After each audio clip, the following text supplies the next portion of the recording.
Welcome back. Fade to Black. I am your host, Jimmy Church. Tonight, Michael Schratt is here. Got a lot of stuff we're going to be going over tonight, and I think I have it in order. Of course, the one case that we wanted to start off with tonight seems to have vanished. Just had it in my hand. All right, let's get this show cracking. Tomorrow night, Barry Littleton. Great guy, an amazing abduction and contact case that he has been going through his entire life. And so we'll be talking about that tomorrow and his recent contact and conversation. So that will be tomorrow night. Thursday night is another Fader night with open lines all night long. Tonight it's Michael Schratt. And I did post up on Twitter over the weekend. Michael and I got together for a nice little clandestine meeting at a location here in Burbank and went over all of the material in advance for tonight's show. And he is a private pilot. He's a military aerospace historian. He has lectured across the country on the unique subject of mystery aircraft and classified propulsion systems buried deep within the military-industrial complex. He was a guest speaker at the Oshkosh Air Venture in 2006 and 2007, world's largest air show, and he has developed a number of contacts which have had firsthand experience in dealing with classified black programs, including former United States Air Force pilots, retired naval personnel, aerospace engineers, and have maintained a top-secret SCI security clearance. In an effort to expose government fraud, waste, and abuse, Michael devotes much of his free time researching aerospace technical documents, conducting interviews, and traveling to multiple university archives. As a concerned citizen, it's his belief that it is our constitutional obligation to question authority and demand an accounting of unacknowledged special access programs that bypass congressional oversight and public scrutiny. You can follow him on Facebook, Michael Schratt. It's right there. We have the links up at jimmychurchradio.com. I'd like to welcome back to Fade to Black, Michael Schratt. Michael, good evening. How are you? Jimmy, great to be with you. It's great to hear your voice again. And, you know, it's funny. We're going to be going over all of this material tonight. And we were talking about Have Blue earlier. Right. And I've got everything organized. The Have Blue image, I've misplaced it. And I can't. Okay. I've gone through. I had it while I was sitting here. Oh, is it on the floor? What did I do? I don't know. Okay. It's okay, Jimmy, we can roll with it now. Yeah, I know, right? And but before we get to that, and I have a Project Blue Book file here. Thank you for that I've now read through a few times. This is some of the most fascinating reading, and I know that I'm holding something historical, you know, in my hands. And when you read through stuff like this, it just makes me more appreciative of the work that you do. And thank you for getting me this copy of this Blue Book file. But No this is what I wanted to ask you first. Yep. The TV show, Project Blue Book, where you have had, well, I hate to say it, but special access, right? You had your own special access program into the Blue Book files. And you have looked and pored over and documented so many of those cases. And then this show comes out. It's entertaining. I get that on History Channel. When you see that versus what you know about your research into Hynek and what Blue Book was all about, what went through your mind when watching the series? Good question, Jimmy. Again, good to be with you tonight. One thing I want to clarify is I didn't technically have any impact on the TV show, but as you mentioned, yes, I did look into the Blue Book files that were a part of QFOS, Center for UFO Studies. That was 2457 West Peterson Avenue, and that's where I went through. It had to have been about 30,000 cases, and within those were a number of Blue Book files. And like I said, what were your thoughts when watching the TV show? Okay. Well, obviously, they fictionalized a lot of this, and I think they missed some very good cases. I would say 25% of that series was gripping.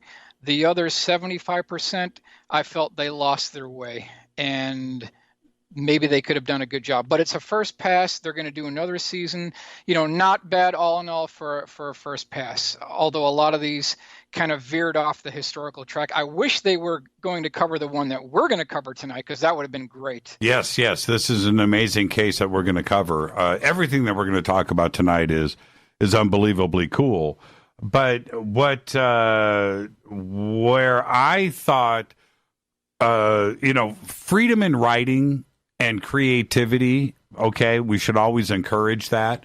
But right. When we are told from the beginning of each episode that this is based on actual events, and, this is a United States government project, the United States Air Force and Project Blue Book, that all of this is part of the record, and this is how it went down. And then the creativity takes things into Hynek and abductions and running into tanks with liquid tanks with ET bodies in them, and putting him on a plane that crashed, things like that, which none of that happened, but it's telling the public that it did. And those that don't know the actual facts of all of these cases and the timelines of them, bringing in Men in Black all the way back in the late 1940s, 1950 is just wrong. Did any of that happen? Did Hynek ever have contact with aliens? Did he ever Men in Black, Russian agents living next door and sleeping with his wife? Things like that. That's crazy, crazy things. I didn't see any evidence of that going through the QFOS files, and there were a number of files sent directly to J. Allen Hynek before he passed away and after he passed away. So that was, kind of a post and pre-application of letters that were sent to the QFOS headquarters. And is it okay for History Channel to have this kind of fictional freedom with a man's past and his life? I've debated it, Jimmy. I just don't know if they should sensationalize the cases. Part of me says that, they should stick to the historical background, and then probably for ratings, they wanted to divert a little bit to maybe sensationalize it and get more interest in the series. Maybe that's what they did, and they felt that they could reach a balance. Looks like that's what they did. Well, the cases, if they just stayed, on point, right, the cases stand on their own. They probably can. Yes, they probably can. And I agree with you too as well. The stuff that they did were the more popular ones, but they weren't the best ones, right? And so I don't know. What can you really make out of a 45-minute slot in prime time out of just a CE1 case where someone just sees a light? I mean, how do you build a 1-hour TV program out of a CE1 light sighting? You can't do it. You've got to add something to it. Well, that and the Flatwoods Monster case, which, again, if we just go based on all of the actual eyewitnesses that were there and just go off of their side of things, because they were the ones that were there, and not turn it into an owl standing on the top of a tree. Well, yeah. I spoke to Frank Ficino about that, and I don't think he was very happy, because I don't even know if they really pursued his line of research. There is no one on this planet, point blank, that has done more research on a Flatwoods Monster case than Frank Ficino. Well, that's right. No one has done the amount of research that he has done. And I worked with him for quite a while. We put together a really nice SolidWorks model. I did a 3D print out of this thing. They could have used something like that and got very close to what that thing actually looked like. But in the TV series, completely different. Yeah, it was. That was one of the episodes I was most looking forward to. Right. And it was strange how they chose to debunk the case instead of going in the other direction, and which they could have done with other cases, but they didn't. And like what they did with the Lubbock Lights as well, completely destroyed what was and still is just an absolute fascinating case. And they killed it. They killed it off. And they went the debunking route instead of sticking with the facts in the case. Oh, I found the Have Blue. Okay. All right. I found the Have Blue. I can now relax. We've got a lot to discuss tonight. Okay. And we're going to start off with Have Blue. And briefly, tell us what Have Blue was. Yeah. Okay. Good, Jimmy. Let's go ahead and start here. I want to start by setting the stage. I think we should set a historical precedent of what we're talking about here so that we can build on a foundation. And this really begins in 1973, Jimmy, during the Yom Kippur Air War of October 14th, 1973, when a number of Israeli pilots flying American fighters were shot down. So that's the first thing to remember. Is the Yom Kippur Air War, October 14th, 1973. Now, concurrent with that, Jimmy, something else was going on. Soviet Tall King radars and SA-2 and SA-4 sites were coming online. So when you put these in conjunction to each other, these two separate items coming together as a united coalition, it was at that time that the U.S. Air Force pretty much saw the writing on the wall that we could no longer penetrate Russian airspace safely. We had to do something about it. And that's what spurred this whole stealth program. So it was in 1974 that the U.S. Air Force approached DARPA, and they wanted to examine the feasibility of developing a low radar cross-section manned aircraft that could sneak in under the radar screen, hit a target, and come out completely unscathed, unannounced. And so that's the historical background of where we're starting here. Now, keep going forward. What they ended up doing is putting on a request for proposal. There were at least 6 to 7 contractors that answered the call from DARPA. That includes Boeing, General Dynamics, McDonnell Douglas, Grumman, Northrop, Fairchild, and Republic. And interestingly, Jimmy, Lockheed they weren't included on this original group because they hadn't built a fighter since the F-104. So they weren't even included on the stealth program. I always thought that was interesting. And they actually pulled Kelly Johnson out of retirement, and he worked with Ben Rich to develop Have Blue, and that was the working prototype that led to the development of the F-117A stealth fighter. Continuing on, Dennis Overholzer was the engineer at Lockheed Skunk Works. He took 6 weeks to develop the Echo 1 program, and that led to the Hopeless Diamond, or the faceted flat plate technology. And what we want to keep in mind, too, is when you talk about stealth technology, Jimmy, we've got 2 approaches. We've got the prismatic approach, which is the faceted flat plate technology, aka Lockheed Have Blue program. And then we've got the smooth contouring, also known as the continuous curvature, found in the B-2 stealth bomber. And interesting to note that after the F-117, Jimmy, we really don't see any more of these faceted flat plate stealth aircraft anymore because they did away with it. They're on second, third generation stealth aircraft now, and they've gone to complete continuous curvature.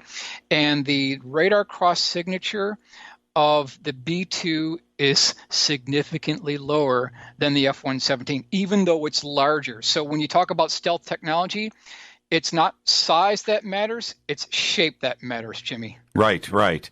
And Have Blue, which when it flew, and the original photographs of it, looked fairly close to the final version of the 117. Kind of, yeah. Mm-hmm. It did. One other thing to consider is, now let's just put this in an example term here. If you have an F-15 on a radar screen, the RCS of an F-15 head-on is 10 square meters. And I got this from Alan Brown. I talked to him for many hours. We discussed this. This is interesting, Jimmy. In order to be effective, in order to really be an effective stealth aircraft, you have to drop that factor down by a factor of 10,000.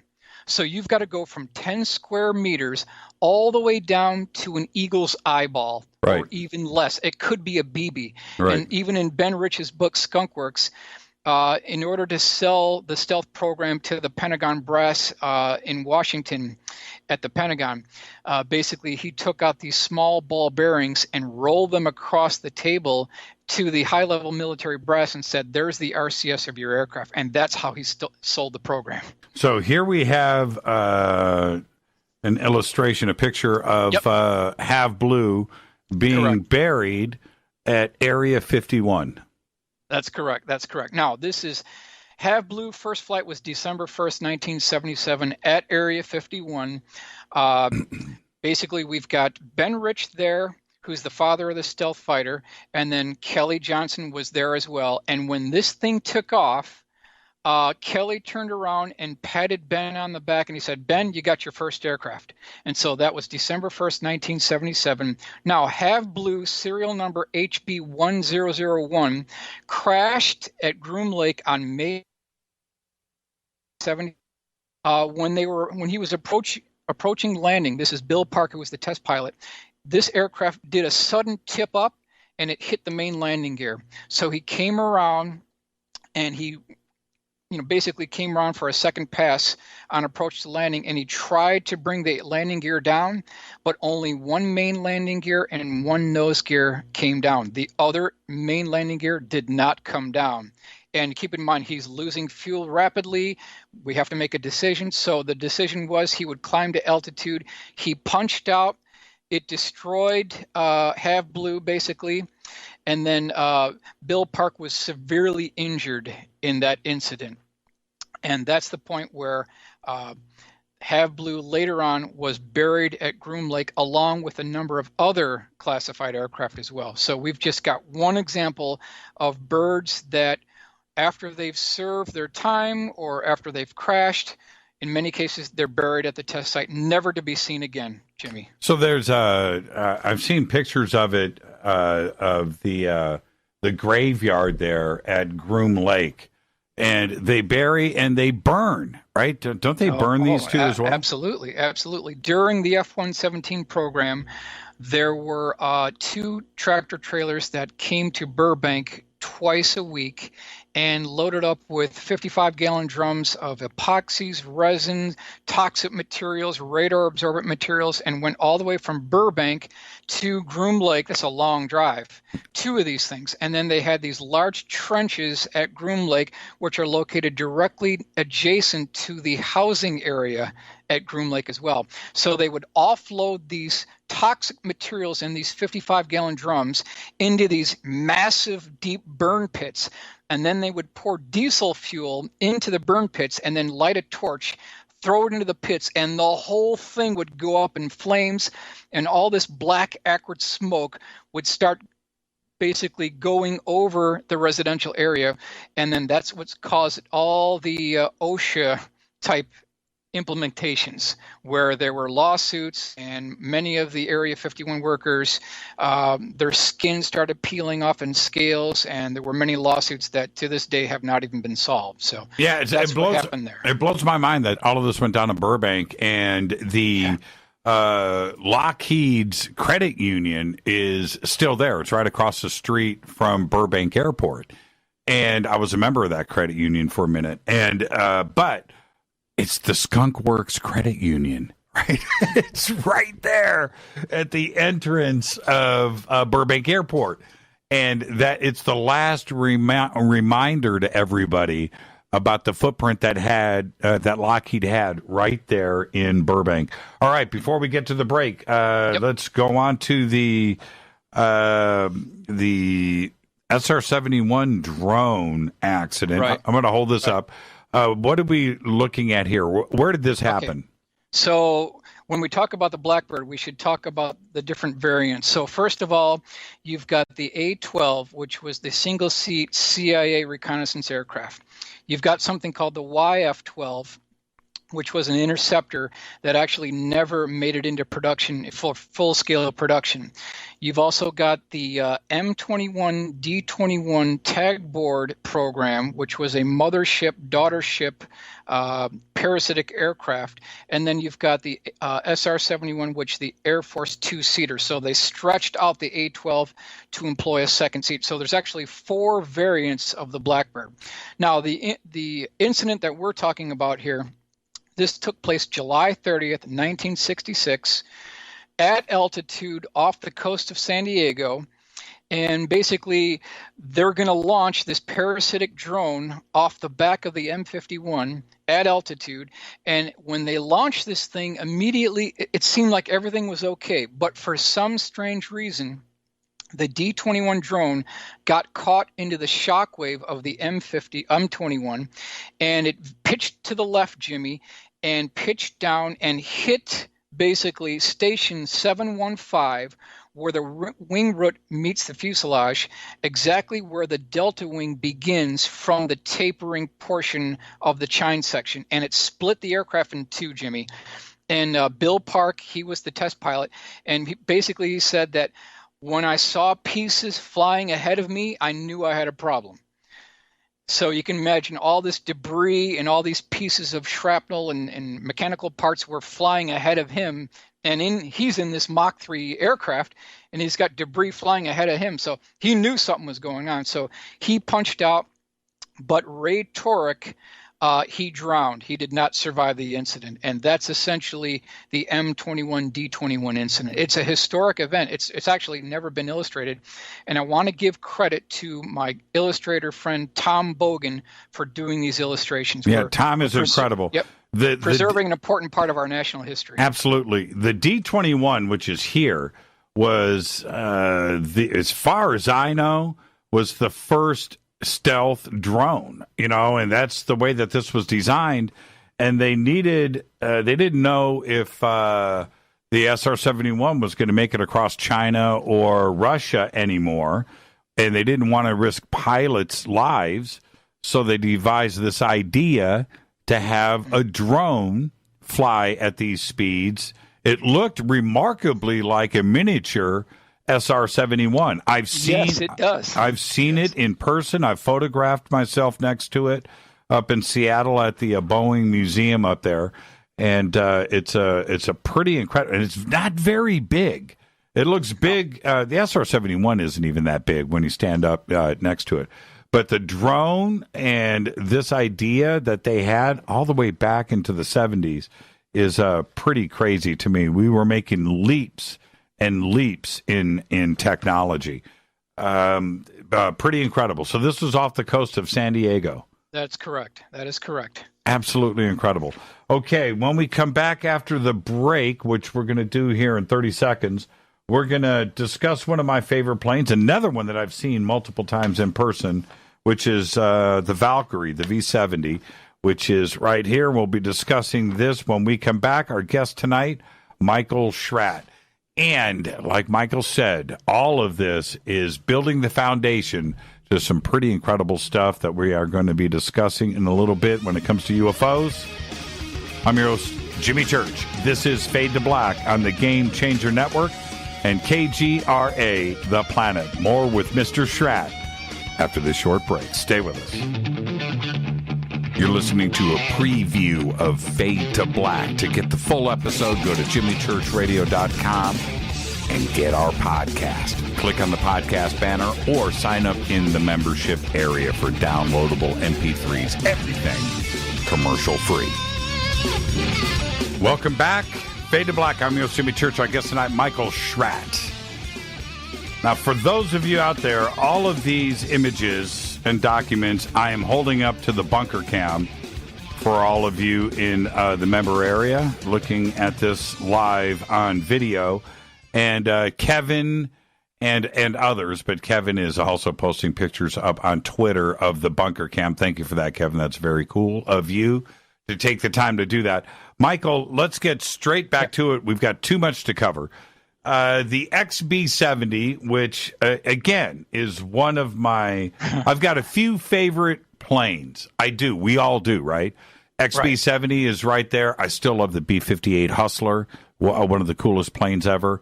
The F-104. The F-104, to me, hands down, sexiest plane ever designed. X-15, yes. Yes. I love my planes. But the Valkyrie, there's something about this plane that is not only sexy, but it looks way too advanced. And to think about when it was designed and when it flew, I thought that we were heading straight into the space age with this plane. And then we have this, the XB-70 Valkyrie crash. How many were built? 2, right? Just 2? Only 2, but then the extrusions for air vehicle number 3 were produced but never built. Right. Yeah, you're a historian. You know these things. So the one remaining Valkyrie is at Wright Pat in Cincinnati, in Dayton, Ohio. Yes, correct. And then we have this accident. What happened here? Okay. Before we go into that, I want to hit 3 quotes by Ben that we've kind of reviewed, but just to set that up, and then we're going to hit the aircraft. So just really quickly, going back to Ben Rich, and I think we know that he was head of Skunk Works between 1975 to 1991. He made an interesting statement on September 7th, 1988. This is at the AIAA meeting in Atlanta, Georgia. Here he says, quote, "I wish I could tell you about the projects we are currently working on. They are both fascinating and fantastic. They call for technologies once only dreamed of by science fiction writers." So it's like pregnant with possibilities. What is Ben alluding to? Right. What could they be doing, right? And then, Jim, the other 2 people we're talking about here, he made another statement on March 23rd, 1993 at the UCLA Alumni Club, where he gave another lecture. This is 2 years prior to his passing in 1995. Tom Keller was there and Jan Harzan. They both confirmed that Ben Rich said the following statement, quote, "Anything you can imagine, the Skunk Works can do or has already done." Okay? So I thought that was interesting. And then finally, just before Ben passed away in 1995, he got in a final conversation phone call with my good friend Jim Goodall. And Ben Rich told Jim Goodall over the phone, he said, "Jim, we have things in the Nevada desert that are 50 years beyond what you can comprehend. If you've seen it on Star Wars or Star Trek, we've been there, done that, or decided it wasn't worth the effort." That's right. Coming directly from Ben Rich. That's right. And his other famous quote, we have the technology to take ET home. Sure. Right? Sure. I'm paraphrasing. Nope, but that's right. Yeah, that's pretty incredible. Okay, the Valkyrie XB-70. You want to do the Valkyrie. Okay. So that's a little bit out of order, but that's okay. It is? Are we out of order? Well, we have the list. The next one on the list is George Air Force Base. There it is right there. Okay. Yep, George Air Force. Okay, so this is a letter that I received from John Andrews. The John Andrews collection was donated to my historical archives back in 2013. John Andrews, for anyone who doesn't know, was the senior project design engineer Testers Model Corporation, San Diego. He was the one that designed the low observable stealth aircraft prior to the F-117 being acknowledged by the Air Force on November the 10th of 1988. So he's the one who started the whole hurrah about stealth aircraft, and the F-19 was in there as well, but John Andrews was the original interceptor that started the black aircraft research. So I've got a letter here from John Andrews to Ben Rich, and this is dated August 14th, 1981. So this is really early on, even in the stealth program. Says, "Ben Rich, your crew responsible for 2 very strange birds leaving at dawn just at first light from George Air Force Base near Victorville, California. One white, one gray, said to be very Lippish-like, Alexander Lippish flying wing. Good acceleration, good climb. Don't loiter around George and not seen for rest of day. Attached sketch may or may not be accurate. Could it be Code 85 birds might be into a base as relatively open as George Air Force Base? Could it be that would be the last place eyes from other side would look for them? Could it be that's why they are there? Regards, John Andrews. So talking about an Alexander Lippisch flying wing craft, it looks like two of these departed, according to John Andrews' sketch. Now you have the full color illustration. Yeah, I'm holding up the original sketch. I've got the original sketch here. I'm holding it up. There it is. Yep. And then the illustration of these two above George Air Force Base. And that's, there you go. Incredible. Yep, Jim Goodall was aware of it as well. So what we're looking at here is a single pilot, kind of a blended wing, flying wing configuration with a vertical stabilizer, which would have definitely increased the RCS, no doubt about it. Like in the F-117, you've got the twin outward canted vertical stabilizers. Here, you've got a vertical coming straight up. So that would have definitely bumped up the RCS. Then you've got an air intake on either side of the center line of the aircraft, winglets coming down, and then engine inlets that are buried within the fuselage itself or the top portion of the wing. And then the exhaust ports are kind of set aft of the trailing edge, very similar to how they are on the B-2 to reduce the infrared signature so that a SAM sight below could not hit that part. So kind of an early concept. That's all, Jimmy, we have on this. Very little, slightly vague information, but it could be one of these birds that is still lurking out there today. Yeah, incredible illustration. And the illustration does take it to the next level. But the original sketch, which I'm going to hold up again, that just makes my hair stand up. That's pretty incredible. That's pretty incredible. Yep. That's pretty incredible stuff. Okay. Next is what's the next? Accelerator. The accelerator. The accelerator. Okay, now credit has to go to the Bill Scott collection for this. Former Rocky Mountain editor of Aviation Week Space Technology, who is another black aircraft researcher, was basically in it for his entire career, and was given access to the Bill Scott collection. So I got to give credit to Bill Scott. Now, all we have here is one rough pencil sketch, which I'm holding up to the cameras now, and then two. Okay. Well, before we get there, the original pencil sketch, which is here, says Groom Lake 1994 hypersonic interceptor, KJTH 150 feet, Mach 14. That is what is on here. Is the original sketch. Yep. Look at that. That is absolutely incredible. And it says Groom Lake 1994. And you can see all of the writing underneath. But now I'm going to hold it still for the camera. Okay. Now, when you look on the title of this bird, what is it called, Jimmy? I mean, we just talked about. What is this bird called? Accelerator. Accelerator, right? Yep. Okay.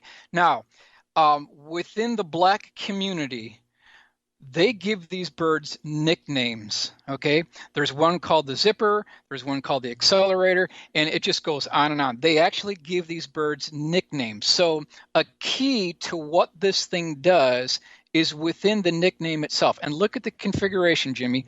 We've got a large blended wing, 75-degree swept wing configuration, with what looks like scramjet intakes on the bottom. This thing may actually have solid billet aluminum wheels because approach to landing would be very high on this thing. It'd have a high landing speed. So if you look at this, Jimmy, this looks a whole lot like the NASP program, the X-30, the National Air and Space Program. And just after the Challenger explosion on January 28, 1986, President Reagan actually had to delay his State of the Union address. This is reported in New York Times, February 5th, 1986. And this is Ronald Reagan speaking here. Ronald Reagan, State of the Union address 1986. He said, we, quote, "We are going forward with research on a new Orient Express that could, by the end of the next decade, take off from Dulles Airport and accelerate up to 25 times the speed of sound, attaining low Earth orbit or flying to Tokyo within 2 hours," according to Ronald Reagan. Okay, and why is this important? Because even President Reagan talks about how this thing is going to accelerate out to 25 times the speed of sound. That's exactly what the NASP program was all about.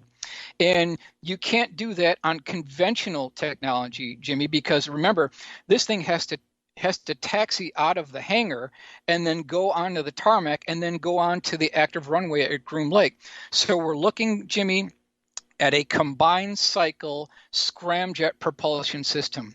And this is totally consistent with what we know about either manned or unmanned reconnaissance aircraft, because when the SR-71 was retired in 1990, a lot of people said that satellites could do the job. This is 1990. Satellites could do the job. We no longer need the Blackbird, but that's not entirely correct because, number one, satellites have predictable orbits. Number two, once they run out of fuel, they're paperweights, Jimmy. They're absolute paperweights. They're useless. So by default, we need either a manned or unmanned hypersonic aircraft that works in conjunction with the satellites. And this thing, this bird, whatever it is, could look a lot like this NASP program or the accelerator. It has to be anywhere in the world in less than 2 hours, exactly what Ronald Reagan is talking about right here. Yeah, incredible. Yep. Absolutely incredible. Next. Okay, next on the list. Okay. So we're going to move over to our United 934. And we've got some good documentation. Yeah, this is pretty mind blowing. And yeah, I like this one a lot. Yeah, the documentation takes it to a whole nother level. Okay, Go ahead, take off. Go ahead. Okay, reference material, just so that people don't think I'm making this up. You can verify it for yourself. This is August 24th, 1992. Aviation Week Space Technology, and also the News Tribune, September 5th, 1992. That's the reference material for this. This is also News Tribune, Tacoma, Washington, September 5th, 1992. Subheading, Flight of Mystery Plane leaves many questions for Pentagon to answer.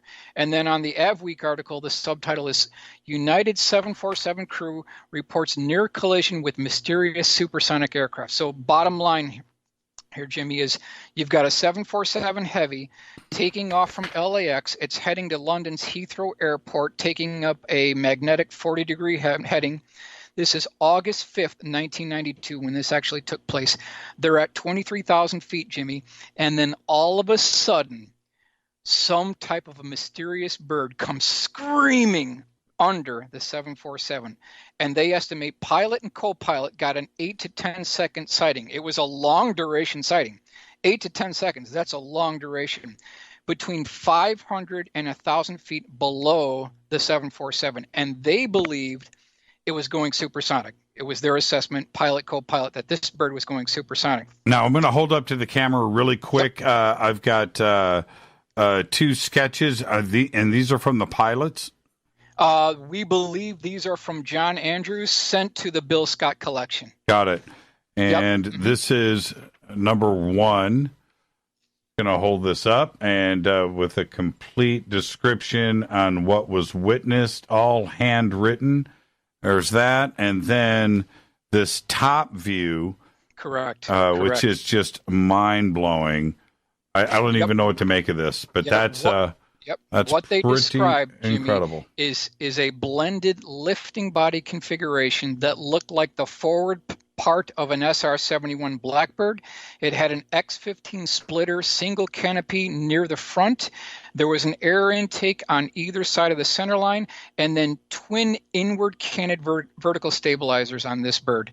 And that's essentially, and this happened near George Air Force Base, just like the other two aircraft that we talked about that looked like Lippisch. So they could have been testing something from George Air Force Base, or it could have escaped Edwards Flight Test Center as well. Now, so here I've got your illustrations done by your artist, and there's the 747 United Heavy with this little guy cruising right underneath the plane.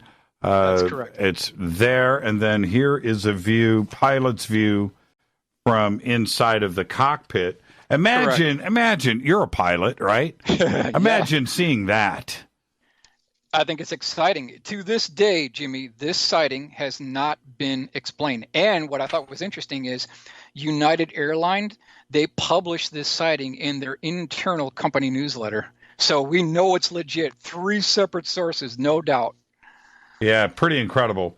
Pretty incredible. Anytime, and I've done this a few times in my life, where I've been able in a private plane, sat in the co-pilot seat and flew the plane and goofed around and sat up there for a few hours, right? Sure. Praying to the good Lord above that I would have a sighting, right? I mean, if I was going to have one, I want to have one right then. And I'm always quizzing the pilot. Have you ever seen anything? I mean, I've had a couple of strange stories, but I've been waiting for something like that. So there you go. Okay, next up, that is one of the most incredible documented sightings like ever. And okay, so now the XB-70. Okay, XB-70. Okay, the date on this is June 8th, 1966. We've got a 5-ship formation. The XB-70 was in the lead. We also had an F-4 Phantom, an F-5, a T-38, and an F-104. So it's a 5-ship formation. They were on a photo flight. The F-104 was off the right wingtip of the XB-70. And for some reason, Jimmy, we don't know exactly why, the F-104 drifted to the left, and it clipped the right wingtip of the XB-70. Immediately after that, this thing flipped up inverted, struck the back of the XB-70, shearing off both vertical stabilizers. Pilot Joe Walker was killed basically instantly. And then the XB-70 went into an uncontrolled spin and crashed.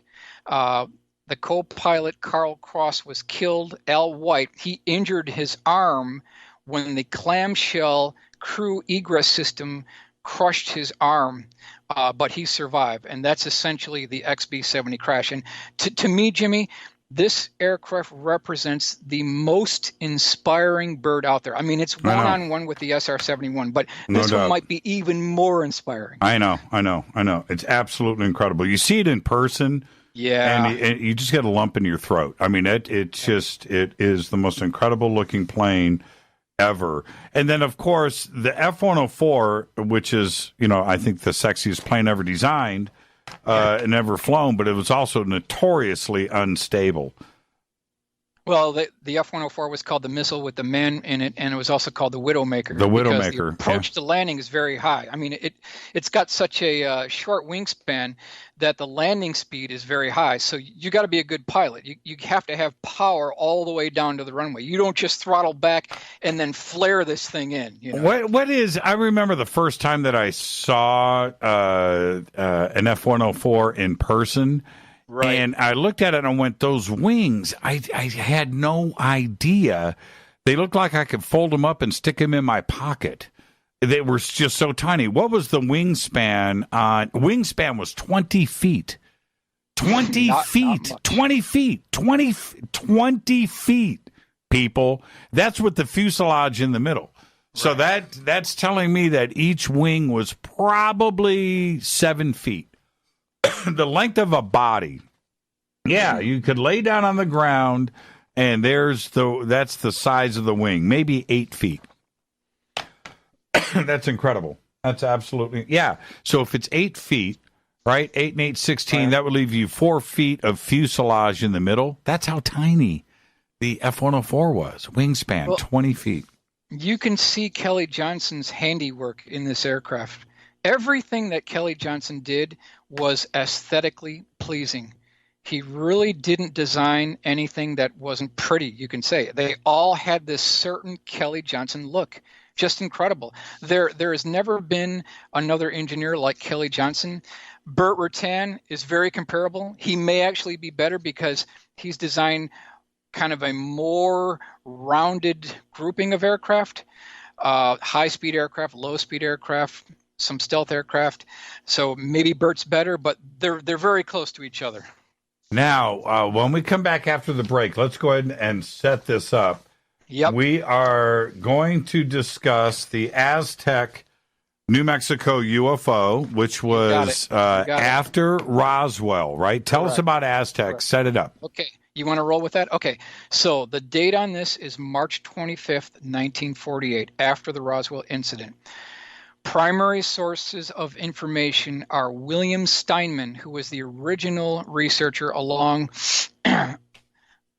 with Wendell Stevens. So they were kind of the primary researchers. Now, they wrote a book called UFO Crash at Aztec, which is 500 to 600 pages long. It's a very kind of a dry, wordy read. I don't even think a lot of people read that book. Oh, I read that book. I still have that book. Yep. It's a very thick book.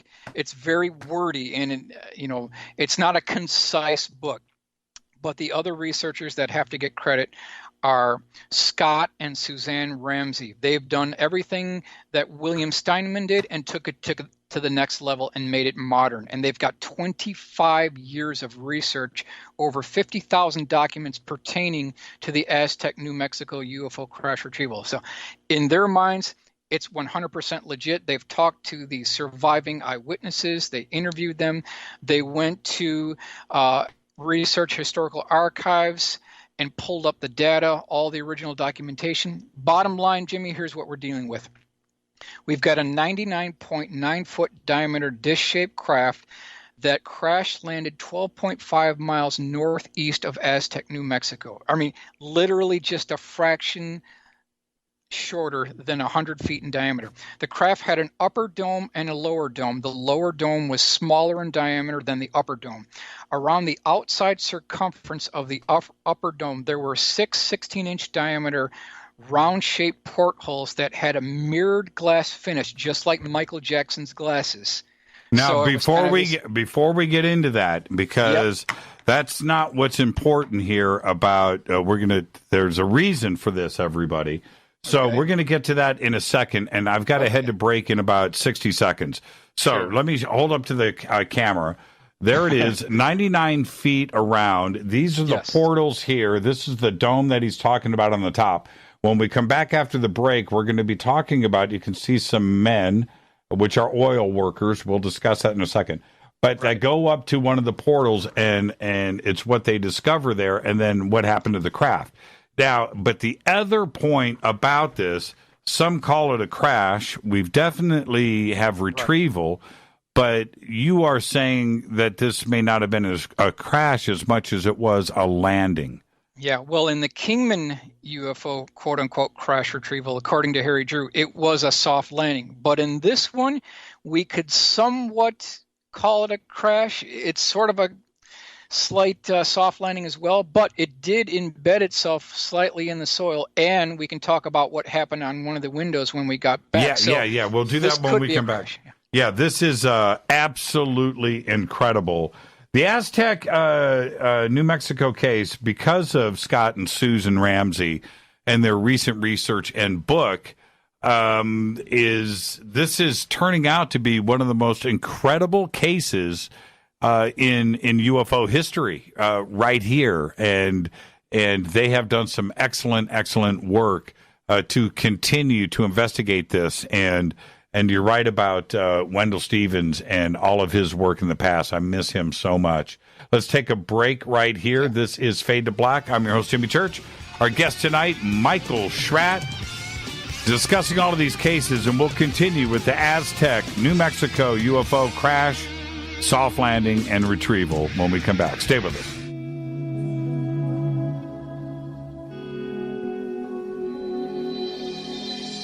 You have just listened to a full hour free preview of Fade to Black. To get the full show, all archives, just go to our podcast section at jimmychurchradio.com. You can also sign up to be a Fadernaut in our membership area, where we have downloadable MP3s. Go to jimmychurchradio.com. Go Bagley Tappy.